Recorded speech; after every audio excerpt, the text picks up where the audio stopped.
Hello, everyone. In this video, we're going to work on sections 2 and 3. Let's start with section 2, analyzing relationships and connections.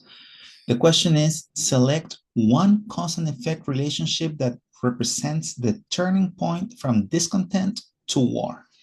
So let's go to our text and see where we can find that.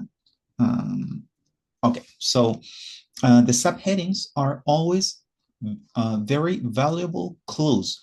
In this case, we have the subheading, the war begins. Okay, so we have here, as tensions worsened, only a direct confrontation was needed to start an all-out conflict. In April 1775, General Gage ordered 700 soldiers to seize weapons stored by the colonists in Concord. A warning was sent, and when the British reached Lexington, a short skirmish broke out. Shots were exchanged, and the war had begun. Okay, so we will copy this paragraph, and we will paste it here. Okay, so this way we have the question and the source of the information together. Okay, so so we see here that there was a skirmish. Okay, so we can say because of the skirmishes,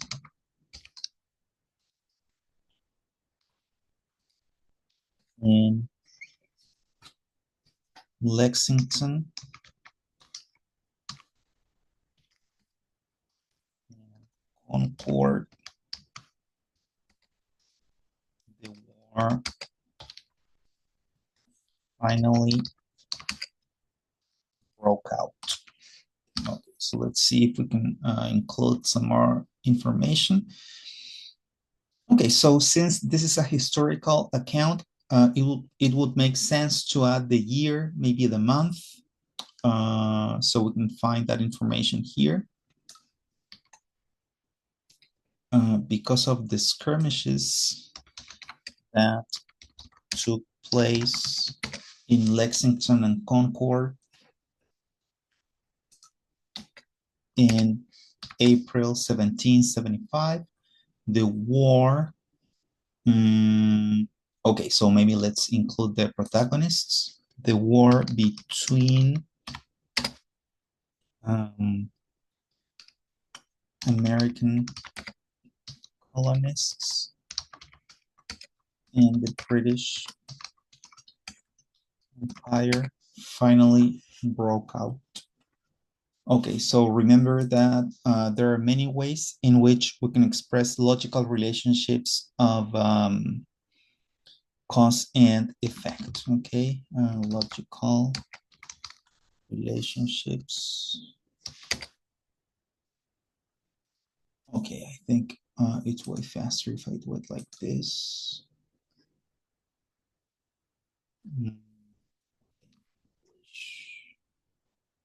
Yeah, I know it's on my webpage, englishprolab.com. All right, then we go to writing and logical relationships in writing. So we see here a table of contents, and we have cause and effect logical relationships. So we can use because, since, as, etc. These transition words show a direct cause and effect relationship. So in this case, we used because. Okay, because of the skirmishes that took place in Lexington and Concord in April 1775, the war between American colonists and the British Empire finally broke out. Okay, so this answers the question in full. So let's move on to section 3, distinguishing facts and opinions. Identify 3 statements from the text and categorize them as either a fact or an opinion. How can you tell the difference? What language cues help you decide? Okay, so Okay, so this is the question that we must answer. Let's keep that in mind. Strategies to distinguish between fact or opinion. Number one, look for evaluative adjectives or adverbs or comparisons. These signal opinion because they express a point of view rather than an objective record. Number two, for each statement, ask A, could this be checked in a historical source and proven true or false? If yes, likely a fact. Could a reasonable historian disagree with this claim based on interpretation? If yes, likely an opinion. Three, be aware that some statements blend fact and opinion. Example, the Boston Massacre showed the brutality of British soldiers. Fact, the Boston Massacre happened, and opinion, it showed brutality. In these cases, underline the factual part and highlight the evaluative part, then decide based on the core intent of the sentence. Okay, so let's see. The question that we must answer is identify three statements from the text and categorize them as either a fact or an opinion. How can you tell the difference? What language cues help you decide? Okay, so maybe we can create a chart here, a table. So statement, category, language cues. Okay. Okay, so that's for three statements. So we have the statement here, and the category, and the language cues. All right, so let's start identifying.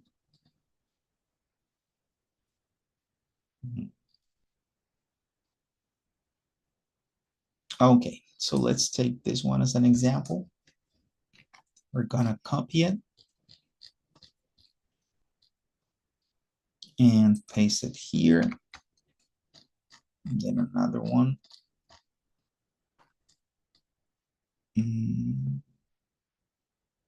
Okay, so this one is interesting. Although Lexington and Concord were not of great strategic importance, these battles became known as the shot heard around the world. Okay, so we're going to copy this one. This one looks very interesting, and I'll let you know why in a second.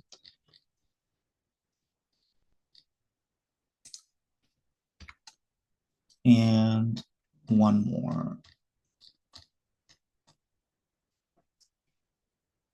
Okay.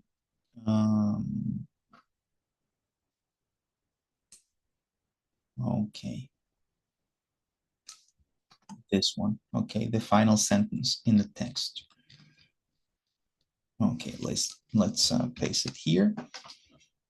So the first one that says in 1765, the British Parliament passed the Stamp Act requiring tax payment on newspaper and legal documents. So this is clearly a fact. Language cues, no evaluative adjectives, no evaluative language. So that encompasses adjectives and adverbs.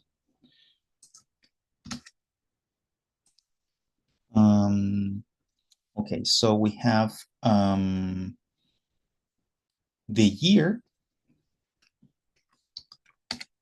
We have the year in which the event happened. We also have some historical data. For example, the actors involved.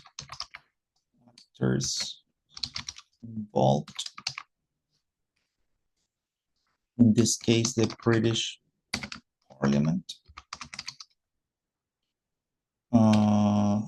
We also have the name of the act, the Stamp Act, and the consequence, which is tax payment on newspapers and legal documents. Okay, so it's clearly a fact. Okay, now this one is more interesting. It says, although Lexington and Concord were not of great strategic importance, these battles became known as the shot heard around the world.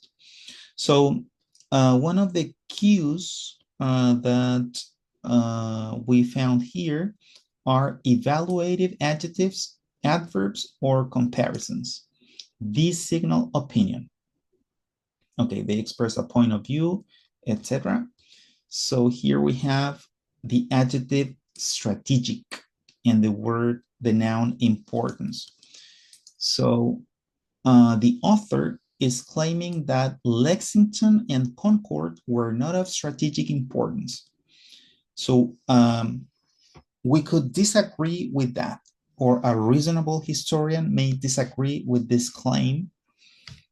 So the instruction was, in these cases, underline the factual part and highlight the evaluative part. Okay, so we're going to highlight it. We're going to use yellow, and we're going to underline the fact. These battles became known as the shot heard around the world. So of course, this is not literal, it's figurative. Okay, it's figurative language. That means that it was an important event worldwide. So this is a blended statement.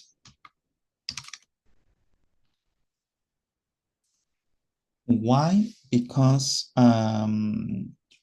okay, so the highlighted part, it's an opinion,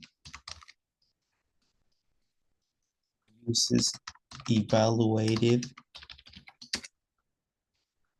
language. So the adjective, okay, there is an adverb, great, and then an adjective, and the noun importance. So even the noun importance is also evaluated. So we're going to include it here. Great strategic importance. Okay, and then the underlined part states fact. Okay, our third statement is the war effectively ended, and in 1783, the Treaty of Paris was signed, with Britain recognizing the United States as an independent nation. So we see here the adverb effectively. Yeah, but in this case, it means indeed. Okay, the war indeed ended, which is true. And in 1783, the Treaty of Paris was signed. That's a historical fact, with Britain recognizing the United States as an independent nation, which is precisely what the treaty was about. So no evaluative language here, no opinions. So this is a fact. Okay, language clues. The year, the name of the treaty,